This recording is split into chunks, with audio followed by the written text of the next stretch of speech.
ભરૂચના કાવીમાં આપ પાર્ટીના ઉમેદવારની જીત થતા અને બીજેપીના ઉમેદવારની હાર થતા બીજેપીના ઉમેદવાર તલવાર લઈને ગામમાં પાણી બંધ કરાવવા ચીમકી આપતો વિડીયો વાયરલ થયો છે।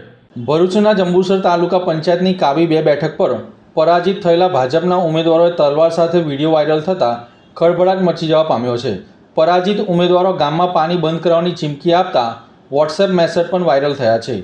ભરૂચ જિલ્લામાં જંબુસર તાલુકાના દહેગામ વિસ્તારમાં રાજકીય તણાવનું વાતાવરણ સર્જાયું છે। કાવી 2 બેઠકના પરિણામ બાદ એક વિવાદાસ્પદ વિડીયો અને વોટ્સએપ મેસેજ સોશિયલ મીડિયામાં વાયરલ થતાં ચર્ચા ગરમાઈ છે। ભાજપના ઉમેદવાર શકીલ અહેમદ મલેકના પરાજય બાદ તેમના નામ સાથે જોડતો એક વિડીયો અને મેસેજ સામે આવ્યો છે, જેમાં હાથમાં તલવાર સાથે પાણી પુરવઠો બંધ કરવાની ચીમકી આપવાનો દાવો કરવામાં આવ્યો છે। કાવી 2 બેઠક પર આમ આદમી પાર્ટીના ઉમેદવાર સોહેલ વિજેતા બન્યા છે, જ્યારે ભાજપના ઉમેદવાર શકીલ અહેમદ મલેકને પરાજયનો સામનો કરવો પડ્યો હતો।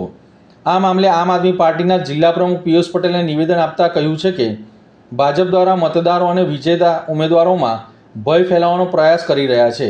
તેમણે આ ઘટનાની નિષ્પક્ષ તપાસ કરવાની માંગ કરી છે અને જવાબદાર લોકો સામે પોલીસ કાર્યવાહી કરવાની પણ માંગ કરી છે। બીજી તરફ આ મુદ્દે ભાજપ તરફથી હજી સુધી કોઈ સત્તાવાર પ્રતિક્રિયા સામે આવી નથી। પોલીસ સૂત્રોના જણાવ્યા અનુસાર કાવી પોલીસ સ્ટેશન દ્વારા સમગ્ર મામલાની પ્રાથમિક શરૂઆતમાં તપાસ કરવામાં આવી રહી છે અને જાહેરનામા ભંગ અંગે ગુનો નોંધવાની તજવીજ પણ હાથ ધરવામાં આવી રહી છે। અધિકારીઓએ જણાવ્યું કે વાયરલ થયેલા મેસેજ અને વિડીયોની સત્યતા તપાસ્યા બાદ આગળની કાર્યવાહી કરવામાં આવશે। આજે ભારતીય જનતા પાર્ટીના રાજની અંદર લોકશાહી જ્યારે ખતમ થવા જઈ રહી હોય એવું દેખાઈ રહ્યું છે।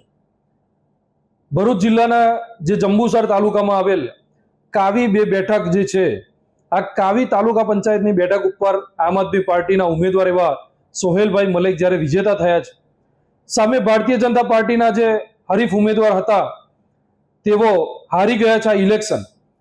ત્યારે એમને ખુલ્લેઆમ જ્યારે તલવાર કાઢી અને તલવારો કાઢી અને એમને વિડીયો અને પોસ્ટ વાયરલ કરી ને ખુલ્લામાં ધમકી આપી, ગ્રામજનોને, જનતાને ધમકી આપી કે અમે તમારા ગામનું પાણી બંધ કરી દઈશું, ને આજની તારીખની અંદર એ પાણી પણ એમને બંધ કરી દીધું છે। ત્યારે ભારતીય જનતા પાર્ટીના રાજની અંદર આવી જે ગુંડાગર્દી છે એ જનતા ક્યાં સુધી સહન કરશે? ભારતીય જનતા પાર્ટીના રાજની અંદર બળાત્કાર, લૂંટ, જ્યારે આવી બંદૂકો ખુલ્લેઆમ લઈને ફરવી, તલવારો ખુલ્લેઆમ લઈને ફરવી, આ કેટલું યોગ્ય છે?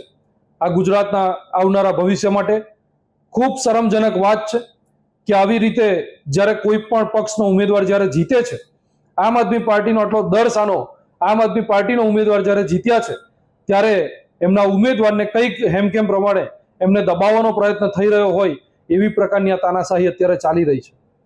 ત્યારે અમે આશા રાખીએ છીએ કે ભરૂચ જિલ્લા એસપી સાહેબ આની ઉપર કડકમાં કડક કાર્યવાહી કરે અને